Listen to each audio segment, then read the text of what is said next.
नमस्कार, आप देख रहे हैं आज तक। आपके साथ मैं हूं सईद अंसारी। श्रद्धा मर्डर केस में अब तक पुलिस के हाथ कोई पुख्ता सबूत नहीं लगे हैं, लेकिन सुराग बहुत सारे लग चुके हैं। क्या ये बात कोई पूरे विश्वास से कह सकता है कि मामला अभी सुलझने की दिशा में आगे बढ़ रहा है, या श्रद्धा मर्डर केस अब और भी ज्यादा पेचीदा होने लगा है? असल में श्रद्धा की चिट्ठी ने सामने आकर एक प्रश्न को फिर से उठा दिया।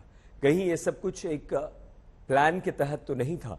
मतलब ये कि आफताब ने श्रद्धा की हत्या का पूरा प्लान तो नहीं बनाया था।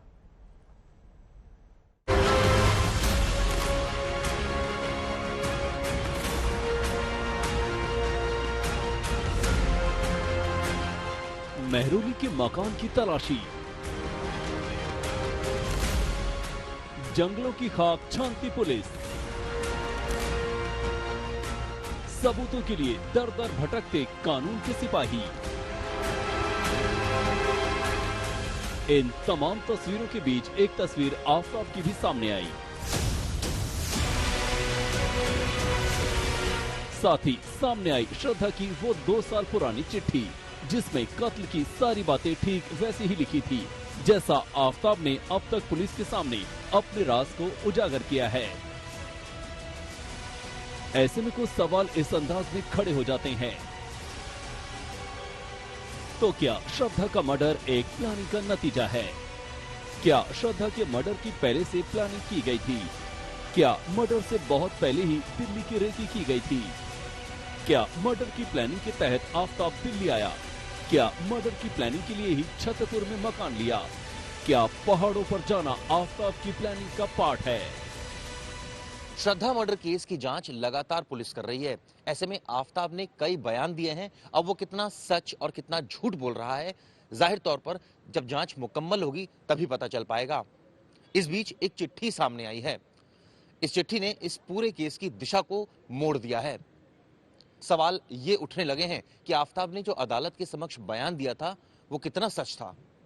ऐसे में यह भी सवाल उठ रहा है कि कहीं ऐसा तो नहीं कि आफताब अब किसी और प्लानिंग पर काम कर रहा हो। अब तक आपने श्रद्धा के 35 टुकड़ों की खौफनाक कहानी सुनी। अब तक आपने देखा कि कैसे दिल्ली पुलिस श्रद्धा के टुकड़ों की तलाश में जंगल जंगल भटक रही है। अब तक आपने देखा कि कैसे दिल्ली पुलिस जबड़ा, दांत और हड्डियां बटोरकर श्रद्धा मर्डर केस में सबूत बटोरने की कोशिश कर रही है। लेकिन आज हम आपको श्रद्धा और आफताब का वो सच दिखाने जा रहे हैं जो अभी तक आपने नहीं सुना है। यकीन मानिए, ये ऐसा सच है जिससे आफताब का कत्ल चुटकियों में साबित हो सकता है। ये ऐसी गवाही है कि जिसको कोई झुठला नहीं सकता है, क्योंकि ये गवाही खुद श्रद्धा ने दी है। तो सुनिए। मेरा नाम श्रद्धा वालकर है और मैं 25 साल की हूँ। मैं 26 साल के आफताब अमीन पूनावाला की रिपोर्ट करना चाहती हूँ। वो विजयनगर कॉम्प्लेक्स के रीगल अपार्टमेंट में रहता है। वो मुझसे गाली गलौज और मारपीट करता है। आज उसने मेरा गला दबाकर जान से मारने की कोशिश की। उसने मुझे धमकाया और ब्लैकमेल किया कि वो मुझे जान से मारकर टुकड़े टुकड़े कर देगा। श्रद्धा कहती है कि आफताब उसके टुकड़े टुकड़े कर देगा, और आफताब ने सच में श्रद्धा के 35 टुकड़े कर डाले। और जिस तरह आफताब ने आरी से श्रद्धा को काटा, पूरा देश आफताब की क्रूरता से दंग रह गया है। श्रद्धा का डर, ये खौफ 18 मई 2022 को दिल्ली में छतरपुर के एक फ्लैट के अंदर हकीकत में बदल जाता है। अब जल्लाद आफताब का चेहरा दुनिया देख रही है और श्रद्धा के लापता टुकड़ों को दिल्ली पुलिस तलाश रही है। लेकिन सवाल ये भी है कि जब श्रद्धा को आफताब मुंबई में टुकड़े टुकड़े करने की धमकी दे रहा था, तो फिर वो कैसे उसके साथ दिल्ली तक रहने चली आई? क्या शातिर आफताब ने श्रद्धा को बहला फुसला लिया था, मना लिया था? सवाल ये भी है कि क्या श्रद्धा की जान बच सकती थी? सवाल ये भी है कि क्या श्रद्धा की शिकायत को मुंबई पुलिस ने सीरियसली नहीं लिया? सच है कि इस चिट्ठी ने सामने आकर अगर एक तरफ से मर्डर की मिस्ट्री को सुलझाने में पुलिस की मदद की है, तो इसी चिट्ठी की वजह से कई ऐसे सवाल भी सामने आ गए हैं जिनका सच अगर किसी के पास है तो वो और कोई नहीं, इकलौता शख्स आफताब है, जिसके सीने में कई राज हैं। अरविंद ओझा के साथ हिमांशु मिश्रा, दिल्ली आज तक। क्योंकि श्रद्धा मर्डर के मुख्य आरोपी आफताब ने पुलिस के सामने जो बातें मानी हैं उसे तो अदालत में हो सकता है वो मुकर जाए, ना माने, लेकिन क्या आफताब ने अदालत के सामने भी सच नहीं बोला? ये प्रश्न इसलिए क्योंकि साकेत अदालत में आफताब ने यही कहा कि उसने जो कुछ किया गुस्से में किया, लेकिन श्रद्धा की चिट्ठी कुछ और ही कहानी सुना रही है।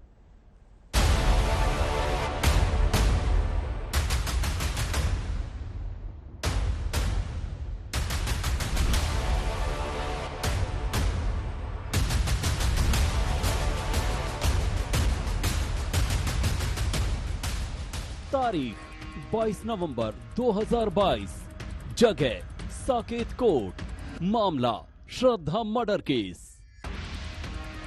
वीडियो कॉन्फ्रेंसिंग के जरिए जज साहब के सामने पेश किए गए श्रद्धा मर्डर केस के आरोपी आफताब ने कहा था, जो भी हुआ वो गुस्से में हो गया। और इसी के बाद पुलिस ने कोर्ट में ये लेटर दिया था, जिसके मुताबिक इस केस को करीब करीब सॉल्व करने का दावा तक कर डाला था दिल्ली पुलिस की उस इन्वेस्टिगेशन टीम ने, जो श्रद्धा मर्डर केस में आफताब को लेकर गली गली, मोहल्ले मोहल्ले सबूतों को इकट्ठा करती घूम रही है। मान लिया गया था कि पुलिस ने अदालत में झूठ नहीं बोला और आफताब की पुलिस रिमांड लेने के लिए जो चिट्ठी अदालत के रिकॉर्ड में रखवाई है, उसमें लिखी हर एक बात एकदम सच है। लेकिन पुलिस की उस चिट्ठी के अदालत तक पहुंचने के महज 24 घंटे के भीतर दिल्ली पुलिस को एक और चिट्ठी मिली, जिसने पुलिस को बुरी तरह चकरघन्नी की तरह नचा कर रख दिया, क्योंकि इस 2 साल पुरानी चिट्ठी में मर्डर की पूरी स्क्रिप्ट लिखी हुई है। श्रद्धा ने 2 साल पहले जो शिकायत मुंबई पुलिस को दी थी, मुंबई पुलिस की माने तो वो शिकायत उसने वापस ले ली थी। इस पूरी प्रक्रिया में करीब 26 दिन लगे, लेकिन सवाल ये उठता है कि क्या मुंबई पुलिस को ये उचित नहीं लगा उस वक्त कि श्रद्धा के परिवार वालों से मिलकर उसे इस शिकायत के बारे में बताए, या फिर उसकी काउंसलिंग की जाए और ये समझने की कोशिश की जाए कि आखिर एक लड़की ने इस तरीके की शिकायत क्यों दी और अब वापस क्यों ले रही है। और इस चिट्ठी से ये भी लगने लगता है कि आफताब ने श्रद्धा के सामने किस कदर मर्डर की पूरी कहानी सुनाई थी। इस मामले में जो भी जरूरी कार्रवाई करनी थी वो कार्रवाई पुलिस की तरफ से की गई है। जो अर्जी दी गई थी, अर्जी के ऊपर में जांच हुई है। जांच के बाद में खुद जो कंप्लेनेंट ने लिखित बयान दिया है कि उसकी अब कोई कंप्लेंट या तकरार रही नहीं है, और जो उसका जो ये था फ्रेंड था, उसके फ्रेंड के माँ बाप ने आके उनको मतलब समझाया था दोनों को भी, और अभी उसकी कोई तकरार नहीं है, ऐसा करके उसने रिटर्न स्टेटमेंट दिया था, और जिसके चलते वो मतलब वहीं पे वो क्लोज हो गया। ऐसे में अब इस बात पर सवाल उठ सकता है कि क्या आफताब अब भी झूठ बोल रहा है या उसने जो कहा सच कहा, क्योंकि कोर्ट में जज के सामने तो आफताब ने यही कहा कि जो कुछ हुआ गुस्से में हुआ, जबकि श्रद्धा की चिट्ठी को सामने रखकर इस वारदात को देखें तो साफ हो जाता है कि ये सब कुछ गुस्से के आलम में नहीं बल्कि पूरी प्लानिंग से हुआ। आफताब ने मई महीने में कथित तौर पर गला घोंटकर श्रद्धा की हत्या कर दी थी। फिर सबूतों को मिटाने के लिए कई तरकीबें लगाई।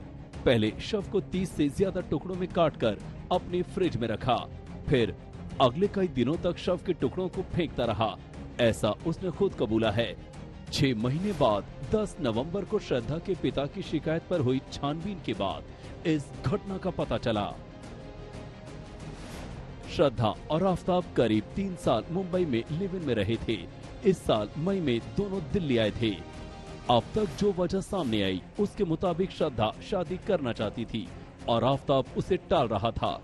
दोनों के बीच लंबे समय से झगड़े हो रहे थे और आखिर में 18 मई 2022 की रात झगड़ा इतना बढ़ा कि आफताब ने श्रद्धा का गला घोंटकर मार दिया। मुंबई में दिव्येश सिंह और उमेश शुक्ला के साथ हिमांशु मिश्रा, दिल्ली आज तक। अब प्रश्न यही उठता है कि क्या श्रद्धा ने जो चिट्ठी पुलिस को दी थी और 2 साल के बाद वो चिट्ठी उसकी मौत के भी 6 महीने के बाद सामने आई, तो क्या श्रद्धा बच सकती थी?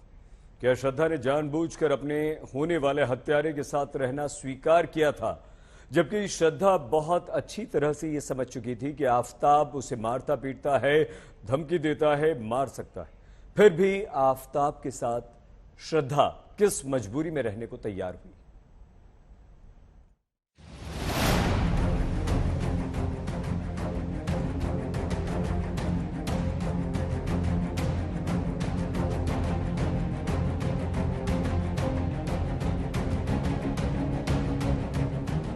तेईस नवंबर 2020 को श्रद्धा ने ये पुलिस कंप्लेंट तब दी थी जब आफताब ने उसका ये हाल कर दिया था। नाक, गाल, गला, कमर के निचले हिस्से पर बेतहाशा चोट और चोटों के निशान थे। आफताब ने तब श्रद्धा की बुरी तरह पिटाई की थी। इस पिटाई के बाद श्रद्धा को उसके दोस्त अस्पताल ले गए। तब श्रद्धा ने पुलिस स्टेशन में ये कंप्लेंट दी थी और तभी श्रद्धा ने तय कर लिया था कि अब वो आफताब से अलग हो जाएगी।